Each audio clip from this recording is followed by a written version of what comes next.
RC ഗാരേജിൽ ഇന്ന് സർവീസിന് ഇറങ്ങുന്ന ഒരു ചൈനീസ് ബ്രാൻഡിന്റെ 4x4 1/16 സ്കെയിൽ RC കാറാണ്. ഈ ഒരു മോഡൽ റിമോട്ടാണ് ഈ ഒരു RCക്ക് വരുന്നത്.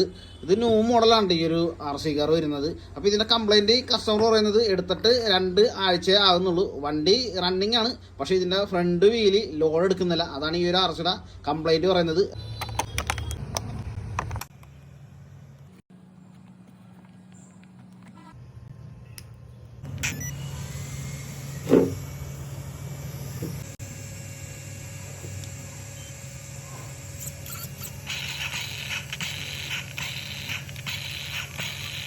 ഇതാണ് ഈ ഒരു RC കാറിന്റെ കംപ്ലൈന്റ് എന്ന് പറയുന്നത്. അപ്പൊ നമുക്ക് ഇതൊന്ന് അഴിച്ചു നോക്കാം.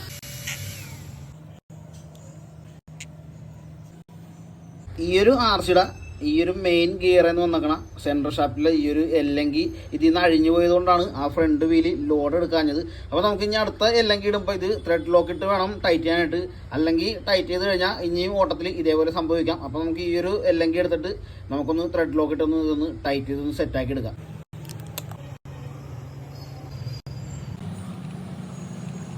നമ്മൾ ആ എല്ലെങ്കിൽ ഇപ്പോൾ ത്രെഡ് ലോക്കിൽ ടൈറ്റ് ചെയ്ത് നല്ല പക്ക സെറ്റാക്കി എടുത്തിട്ടുണ്ട്. ഇപ്പോൾ ഈ ഒരു RCയുടെ ഫ്രണ്ട് വീലും അതേപോലെ ബാക്ക് വീലും ഒരേ ലെവലിൽ വർക്ക് ചെയ്യാൻ തുടങ്ങിയിട്ട്. അപ്പോൾ നമുക്കൊന്ന് ജസ്റ്റ് ഒന്ന് ടെസ്റ്റ് ഡ്രൈവ് ചെയ്ത് നോക്കാം.